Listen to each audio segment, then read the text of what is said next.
जय स्वामिनारायण मित्रों, अमरी चैनल में तमारू हार्दिक स्वागत है। मित्रों, आज पार्ट 5 विषय माहिती आपवा जई रह्यो छुं। मित्रों, जे प्रमाणे अहींथी प्रिपरेशन कराववामां आवे ए प्रमाणे मित्रों खास प्रिपरेशन करजो। मित्रों, अने अमारी चैनल ने चोक्कस लाइक करजो मित्रों, अने बेल आइकन दबावी अने चोक्कस सब्सक्राइब करजो। मित्रों, तो जे प्रमाणे अहींथी आपणे पार्ट 1 2 3 4 क्लियर कर्या मित्रों, अने आजे 5 विषय माहिती आपवा जई रह्यो छुं। मित्रों, तो हूँ वारंवार कहूं छुं मित्रों के आ अन्य विद्यार्थी मित्रों ने पण शेर करजो, जेथी ए पण विद्यार्थीओ अध्ययन करी शके। मित्रों, तो आजे भाग 5 विषय थोड़ी घणी माहिती आपवानो छे। मित्रों, काले मैं तमने जमीनना प्रकारो विषय क्लियर कराव्युं हतुं मित्रों के 8 प्रकारना जमीनना प्रकारो छे, अने ए अमुक अमुक फळद्रुपताना आधारे, रंगना आधारे, अमुक एना लक्षणोना आधारे मित्रों ए नक्की थता होय छे। मित्रों, तो ए प्रमाणे काल एनो कुल भारत में कुल क्षेत्रफलना केटला टका रहेला छे ए तमाम बाबते मैं माहिती प्रदान करी हती। मित्रों, तो आज थोड़ू एनी पछीनो टॉपिक लईए। मित्रों, तो आज जमीन धोवाणनी वात करवामां आवे। मित्रों, जमीन धोवाण कोने कही शके। मित्रों, तो मैं तमने काले पण एना लेक्चर में समजाव्युं हतुं मित्रों के जमीननुं धोवाण पाणी द्वारा के हवा द्वारा थतुं होय छे। मित्रों, बे मुद्दा हता, एक धोवाण अने खवाण। आ बे मैं तमने काले क्लियर कराया था। तो धोवाण खूब वरसाद पड़तो होय अथवा खूब गतिमान हवा होय त्यारे ए जमीननुं धोवाण थतुं होय छे। तो जे जमीनना कणो छे मित्रों, अहींया मैं तमने कीधुं छे के धोवाण आपणे कोने कही शकीए।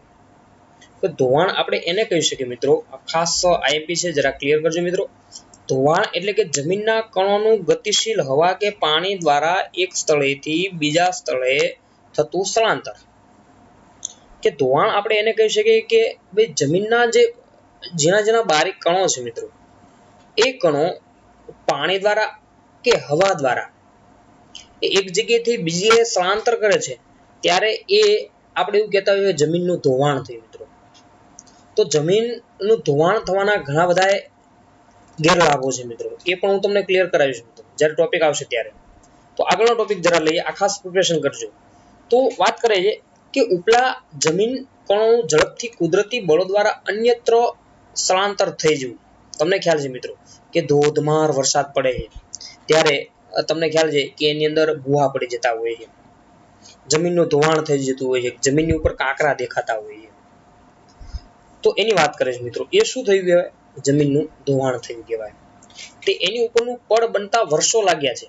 જે આપણે ખેતી કરીએ છીએ એ જમીન કેવી છે? ફળદ્રુપ જમીન છે, એના કારણે જ એની અંદર આપણે પુષ્કળ પ્રમાણમાં પાક સારો એવો લઈ શકીએ મિત્રો। તો એ પડ બનતા બનતા ઘણા વર્ષો લાગી જતા હોય છે અને અચાનક કોઈ જોરદાર વરસાદ પડે છે ત્યારે એ જમીનનું શું થાય છે? ધોવાણ થાય છે।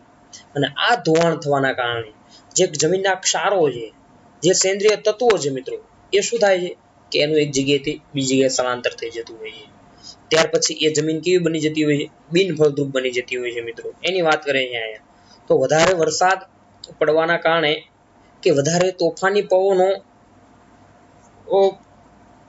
ફેંકવાના કારણે આ પ્રશ્ન ઉપસ્થિત થતો હોય છે મિત્રો। તો એની વાત કરીએ, પવનથી થોડા દિવસોમાં ખેંચાઈ જાય તો ખેત ઉત્પાદન ઘટે છે, કારણ કે મેં તમને કીધું એના ક્ષારો નાશ પામે મિત્રો, તો એની અંદર આપણે કશું જ ઉત્પાદન મેળવી શકતા નથી। તો આ પડની જાળવણી ખેતી માટે ખૂબ જ અત્યંત જરૂરી છે મિત્રો, કે જ્યારે વરસાદ પડે છે ને આપણને ખબર છે કે ભાઈ અહીંયાથી જમીનનું ધોવાણ શક્ય છે, તો ત્યાં આપણે યોગ્ય રીતે વ્યવસ્થા કરી શકીએ, કોઈ વૃક્ષારોપણ દ્વારા કે કોઈ મોટો બંધ બાંધવા દ્વારા, કોઈ પથ્થરો ગોઠવીને મિત્રો। તો આ બધી ઘણા બધા એના માટેના ઉપાયો છે મિત્રો। તો આથી આ જમીનનું ધોવાણ આપણે આ રીતે અટકાવી શકતા હોઈએ છીએ। ખ્યાલ આવે છે કે નથી આવતો મિત્રો? કોઈ અઘરું નથી, સામાન્ય અને સિમ્પલ છે કે જમીનનું ધોવાણ કોને કહી શકીએ? કે ધોવાણ એટલે આપણે એને કહી શકીએ જમીનના કણોનું ગતિશીલ હવા કે પાણી દ્વારા એક સ્થળેથી બીજા સ્થળે થતું સ્થળાંતર, આ જમીનનું ધોવાણ કહીએ। જમીનનું ધોવાણ આપણે એને કહેતા હોય છે કે ગતિશીલ હવા કે પાણી દ્વારા એક સ્થળથી બીજી સ્થળે સ્થળાંતરિત થવું। ચાલો એની પછીનો ટોપિક લઈએ મિત્રો। તો અહીંયા મેં પિક્ચર્સ પણ જરા બતાવ્યા છે મિત્રો। તો જમીનનું ધોવાણ કઈ રીતે થતું હોય છે? તો વધારે વરસાદ પડવાના કારણે આ રીતે જમીન એક જગ્યાએથી બીજી જગ્યાએ સ્થળાંતરિત થતી હોય છે મિત્રો। તો આ પ્રમાણે અહીંયા પણ જો ચિત્ર બંને ચિત્ર રીતે બતાવે છે મિત્રો। તો આ બંને જમીન ધોવાણના ચિત્રો છે કે વધારે વરસાદ પડે છે અને જો આ રીતે આડબંધ બનાવવામાં આવે, પાણા ગોઠવવામાં મિત્રો કે અન્ય એ રીતે બંધ બાંધવામાં આવે તો જમીનનું ધોવાણ થતું નથી મિત્રો, અને ત્યાં જમીન અટકી જતી હોય છે. ખ્યાલ આવે છે કે નહીં મિત્રો? તો આ રીતે આપણે પ્રયત્ન કરી શકતા હોઈએ છીએ. ત્યાર પછી જોઈએ કે જમીન ધોવાણ અટકાવવાના ઉપાયો. એટલે કઈ રીતે જમીનનું ધોવાણ થાય છે તો એને અટકાવી શકીએ. જમીનનું ધોવાણ અટકાવવા માટે આપણા પાસે ઘણા બધા ઉપાયો છે અને એક પછી એક સ્ટેપ બાય સ્ટેપ આપણે જોઈએ. તો પહેલો મુદ્દો છે કે જમીન પર ચરાણ પ્રવૃત્તિઓને નિયંત્રણમાં લેવી જોઈએ. મેં તમને કીધું જો જે આડબંધ છે એની ઉપર જો ઘાસ વાવવામાં આવે મિત્રો તો ચોક્કસપણે ત્યાંથી એ પાણી જે ફોર્સ આવો છે એ ફોર્સ ત્યાં અટકી જતું હોય છે. ભાઈ જે ચરાણ પ્રવૃત્તિઓ છે એની ઉપર નિયંત્રણમાં લેવી જોઈએ કે જે અન્ય રીતે એનો બેફામ રીતે લોકો એનો ઉપયોગ કરે છે, બિનજરૂરી ઉપયોગ કરે છે. તો એવી પ્રવૃત્તિ છે મિત્રો તો એ જમીન ચરાણ પ્રવૃત્તિઓને નિયંત્રણમાં લેવી જોઈએ. ત્યાર પછી જોઈએ કે ઢોળાવવાળી જમીનોમાં સમોચ્ચ રેખીય પગથિયાની તરાહથી વાવેતર કરવું, પડતર જમીનમાં વૃક્ષોનું વાવેતર કરવું. કે ઢોળાવવાળી જમીન છે મિત્રો તો એમાં શેની વાત કરે છે? સમોચ્ચ રેખીય પગથિયાની વાત કરે છે મિત્રો. હું તમને આકૃતિ પણ જરા બતાવી દઉં મિત્રો.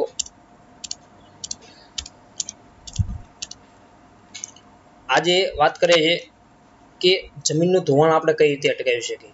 તો સપાટી પરથી વહેતું પાણી છે મિત્રો તમે જુઓ છો તો આમાં જમીનનું ધોવાણ વધારે થતું હોય છે, કારણ કે એ ઉપરથી પાણીનો ફોર્સ આવે એટલે તરત જ એક ક્ષારો બધા નીચે આવી જતા હોય છે. જો આ રીતેનું વાવેતર કરવામાં આવે મિત્રો કે ઢોળાવ પર ગયેલા સમોચ્ચ ક્યારાઓમાં રોકાતું પાણી સ્ટેપ બાય સ્ટેપ વાવેતર જો આડું કરવામાં આવે, ઊભું નહીં મિત્રો, તો સ્ટેપ બાય સ્ટેપ પાણી એ નીચે ઉતરતું હોય છે અને એમાં ધોવાણ ખૂબ જ ઓછું થતું હોય છે. બીજી વાત કરે છે કે ઝડપથી વહેતું પાણી જમીનમાં ખૂબ જ ઓછું ઉતરે છે એની વાત કરે છે કે જો એકદમ ગતિથી પાણી ઉતરશે એ પણ એક ગેરલાભ છે મિત્રો. જો વધારે પ્રેશરથી આવશે તો પાણી બધું એ માર્ગમાં જતું રહેશે અને બીજી બાજુ જમીનનું ધોવાણ થશે. પણ જો ઢોળાવ પર રોકેલું પાણી ધીમે ધીમે જમીનમાં ઉતરીને ભૂગર્ભ જળ સ્તરને ઊંચું લાવે, જો ઢોળાવ ઉપર પર્વતીય વિસ્તાર હોય અને જો એ રીતે સ્ટેપ બાય સ્ટેપ એ પાણી નીચે ઉતરતું હોય તો એ પાણી જમીનમાં પણ ભૂગર્ભ જળમાં પણ એ વધારો કરતું હોય છે અને જમીનનું ધોવાણ પણ ખૂબ ઓછી રીતે થતું હોય છે. તો આ ભૂમિ સંરક્ષણ પદ્ધતિઓ છે મિત્રો, ખાસ ક્લિયર કરજો, ભૂલાવું ન જોઈએ મિત્રો, ક્લિયર કરજો ખાસ મિત્રો. તો એની વાત કરે છે કે સમુચ્ચ રેખીય પગથિયાની તરાહથી વાવેતર કરવું, પડતર જમીનમાં વૃક્ષોનું વાવેતર કરવું જોઈએ. શું કીધું છે કે પડતર જ્યાં જમીન હોય ત્યાં શું કરવું જોઈએ? વૃક્ષોનું વાવેતર કરવું જોઈએ કે જેથી ત્યાં આપણે એ જમીન છે, ક્ષારો છે એને આપણે બચાવી શકીએ મિત્રો. ત્યાર પછી કીધું છે કે પાણીના વહોળા પડેલા હોય ત્યાં આડબંધ બનાવવા. આડબંધ એટલે મેં તમને હમણાં પણ મેં પિક્ચર્સમાં બતાવ્યું હતું કે પથ્થરો ગોઠવી અથવા બોરી બંધનું આયોજન કરી અથવા સિમેન્ટ કોર્કેટનો બંધ બાંધી એ રીતે આયોજન કરવામાં આવે તો પાણીના જે વહોળા પડેલા છે એને આપણે ત્યાં અટકાવી શકતા હોઈએ છીએ. ત્યાર પછી કીધું પાણીનો વેગ ધીમો પડવા ઢાળવાળા ખેતરમાં ઊંડી ખેડ કરવી. એવું આ મુદ્દો એવું કહે છે કે જો એ ખેતરમાં પાણી જ્યારે વરસાદ પડે છે ત્યારે પાણી જોરદાર રીતે વહે છે તો એવા વિસ્તારમાં જો ખેતી કરવામાં આવે ત્યારે ઊંડા ચાસ દ્વારા એનું વાવેતર કરવું કે જેથી એ ઊંડા ચાસ હોય તો પાણી સ્ટેપ બાય સ્ટેપ થતું ત્યાં એટલું બધું એનું ધોવાણ થાય નહીં. ત્યાર પછી લઈએ મિત્રો તો આડબંધની વાત કરે છે. તો જો આ રીતે આડબંધ બનાવવાની વાત કરી છે મિત્રો, જો આ રીતે અલગ અલગ પાણા ગોઠવા કે જેથી એ પાણી ઉપર પર્વતીય વિસ્તારમાં નીચે આવે તો સ્ટેપ બાય સ્ટેપ થઈને આવે ને ત્યાં જમીનનું ધોવાણ થતું અટકી જતું હોય છે મિત્રો. ભૂમિ સંરક્ષણ કોને કહી શકે મિત્રો? તો ભૂમિ સંરક્ષણ તો જમીનને આપણે સંરક્ષણ અને રક્ષણ કરવું. જમીનને આપણે કઈ રીતે બચાવી શકીએ કે જે જમીનનું ધોવાણ થાય છે એને આપણે કઈ રીતે અટકાવી શકીએ એની વાત કરીશ મિત્રો. તો ભૂમિ સંરક્ષણ એટલે જમીનનું ધોવાણ રોકીને જમીનની ગુણવત્તા જાળવવી. તે જે ક્ષારોનું પ્રમાણ છે, જે સેન્દ્રિય તત્વોનું પ્રમાણ છે, ક્યારે આપણે જાળવી શકીએ? તો ત્યારે જાળવી શકીએ કે જો જમીનનું આપણે રક્ષણ કરશું, જમીનને યોગ્ય રીતે બચાવશું તો જ એની ગુણવત્તામાં કોઈ પરિવર્તન ચોક્કસપણે આવી શકશે મિત્રો. તો એની વાત કરીએ તો જમીન સંરક્ષણનો સીધો સંબંધ માટી કણોને પોતાની મૂળ જગ્યાએ જાળવી રાખવા સાથેનો છે. જમીન ફળદ્રુપ ક્યારે રહે? તો જમીનની ફળદ્રુપતા ત્યારે રહે કે એ માટીના કણો ત્યાં સ્થાયી જગ્યા ઉપર રહે, એનું ધોવાણ ન થાય મિત્રો. તો ત્યાં એવી જગ્યાએ એ જમીન કેવી હોવાની? ફળદ્રુપ હોવાની. તો દુનિયામાં વિવિધ જગ્યાએ, ખાસ યાદ રાખજો, દુનિયામાં વિવિધ જગ્યાએ જે તે સ્થાન અને સમસ્યાને અનુરૂપ ઉપાયો પ્રયોજવામાં આવ્યા છે. જેવું સ્થાન તમે જો, તમે હિમાચલ બાજુ કે જમ્મુ કાશ્મીર તમે જજો, તો ત્યાં એ લોકો કેવી રીતે ખેતી કરે છે, કારણ કે મોસ્ટ ઓફલી એ લોકો પર્વતીય વિસ્તારમાં એના ખેતરો આવેલા છે અને એની જગ્યા પણ ખૂબ ઓછી છે. તો એ લોકો ખેતી એ રીતે કરે છે મિત્રો કે સ્ટેપ બાય સ્ટેપ, જેમ આપણા પગથિયા છે એ રીતે એ લોકો ખેતી કરે છે અને ત્યાં એટલું બધું ધોવાણ થતું નથી અને ઉત્પાદન પણ ખૂબ સારું એવું મેળવે છે મિત્રો. તો આ રીતે વાત કરે છે. જો ભૂમિનું સંરક્ષણ ન થાય તો તેનાથી પૂરની શક્યતાઓ વધતા જાનમાલની સલામતીના જોખમો ઊભા થાય છે. આમ ભૂમિ સંરક્ષણ અત્યંત આવશ્યક છે. જો ભૂમિ સંરક્ષણ આપણે ન કરી શકીએ તો ભાઈ એના અમારે ઘણા બધા ગેરલાભો થતા હોય. પૂર આવવાની શક્યતા રહે, પૂર આવે તો તમને ખ્યાલ છે ઘણા બધા લોકો, પશુ પક્ષી દરેકને ભાઈ એમાં ભોગ આપવો પડતો હોય છે મિત્રો. તો એ અત્યંત ખૂબ આવશ્યક છે. ભૂમિ સંરક્ષણ કરવું આપણા માટે બહુ અત્યંત જરૂરી છે મિત્રો. ત્યાર પછી મેં તમને આ ક્લિયર કરાયા. બસ ભૂમિ સંરક્ષણના ઉપાયો ખાસ ક્લિયર કરવાના છે. આઈએમપી પ્રશ્ન છે. ભૂમિ સંરક્ષણના ઉપાયો પરીક્ષામાં 2-3 માર્કમાં પ્રશ્ન પૂછાય, ભૂમિ સંરક્ષણના ઉપાયો જણાવો, તો આપણને આવડવું જોઈએ મિત્રો. ત્યાર પછી પહેલો સ્ટેપ લઈએ કે ભૂમિ સંરક્ષણના ઉપાયો આપણે જમીનનું રક્ષણ કઈ રીતે કરી શકીએ. તો રક્ષણ એ રીતે કરી શકીએ, જંગલોના આચ્છાદનના કારણે તેના મૂળ જમીન કણોને જકડી રાખે છે. મેં તમને કીધું જો વૃક્ષારોપણ વધારે કરવામાં આવે તો આપણે એ જે જમીન છે, ફળદ્રુપ જમીન છે, ક્ષારવાળી જમીન છે, તો એ જમીનને આપણે ત્યાં ભાઈ એમનામ સ્થિર રાખી શકતા હોઈએ છીએ મિત્રો. ત્યાર પછી કીધું કે નદીના કોતરો અને પહાડી ઢોળાવો પર વૃક્ષારોપણ કરવું, કે જે નદીની કોતરો છે અને જે પર્વતીય વિસ્તારો છે તો ત્યાં શું વૃક્ષારોપણ કરવું, જેથી ઉપરની માટી છે એ ત્યાં સ્થિર રહે અને એનું ધોવાણ થાય નહીં મિત્રો. આ ખાસ યાદ રાખજો, આ મુદ્દા ક્લિયર કરવાના છે દરેક વિદ્યાર્થીઓએ. ત્યાર પછી જો કે રણની નજીકના ક્ષેત્રમાં વાતા પવનોને રોકવા વૃક્ષોની હારમાળા ઉગાડવી, તે રણને આગળ વધતું અટકાવે છે. સિમ્પલ મુદ્દો છે મિત્રો. રણને આગળ વધતું અટકાવવી એ પણ એક આપણી જરૂરિયાત છે મિત્રો. જો એ આડા વૃક્ષો વાવવામાં આવે તો એ જે માટી ઉડે છે એ ત્યાં કેવી થઈ જવાની, સ્થિર થઈ જવાની મિત્રો. તો વૃક્ષો વધારેમાં વધારે રણ વિસ્તારને અટકાવવા માટે મહત્વની ભૂમિકા ભજવે છે. તો તે હારબંધ વૃક્ષો વાવવા જોઈએ મિત્રો. ત્યાર પછી કીધું છે કે નદીઓના પૂરને અન્ય નદીઓમાં વાળીને કે સૂકી નદીઓ ભરી અંકુશમાં લેવી જોઈએ. જે મોટી મોટી નદીઓ છે મિત્રો, અને એમાં તમને ખ્યાલ છે કે ઘણી બધી એવી મોટી નદીઓ છે કે એમાં પુષ્કળ પૂર આવે છે અને એ મોટા પૂર આવવાના કારણે ઘણું બધું નુકસાન જતું હોય છે. જે તમને ખ્યાલ છે કે બિહારની જે કોસી નદી છે દર વર્ષે પૂર આવે છે અને એમાં હજારો લોકોને નુકસાન જતું હોય. તો આવી નદીઓ છે એને ભાઈ અન્ય નદીઓમાં જે સૂકી નદીઓ છે એમાં એ પ્રવાહ વાળે અને એ પ્રવાહને એની ગતિ છે એને મર્યાદિત કરી અને આપણે એ જે ભૂમિ છે એનું આપણે રક્ષણ કરી શકીએ.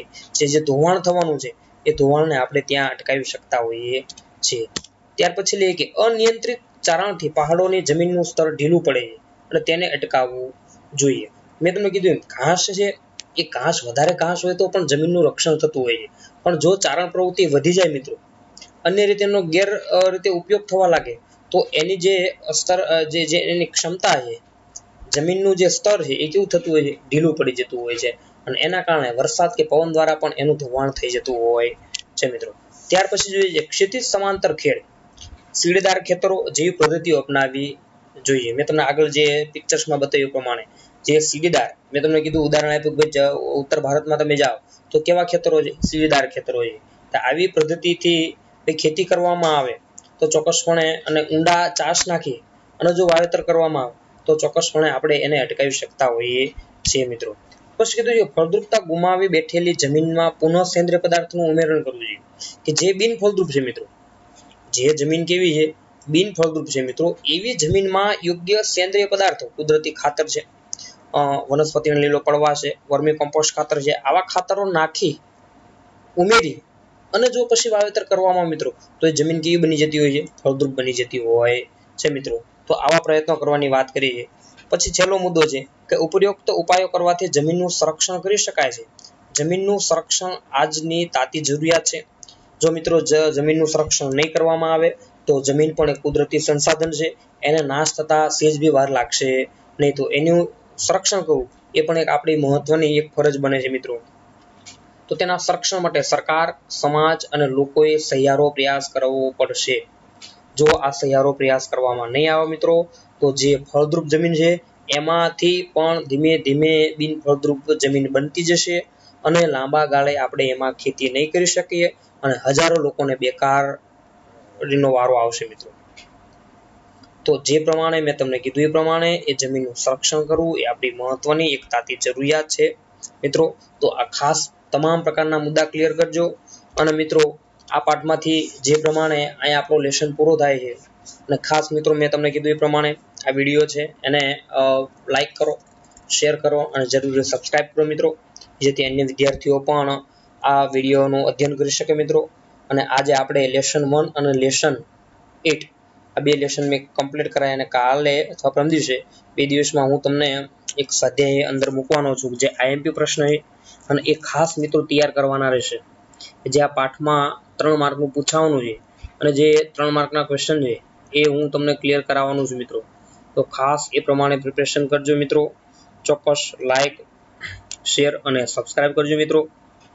ચાલો એની પછીના લેક્ચરમાં આપણે મળીએ. જય સ્વામિનારાયણ.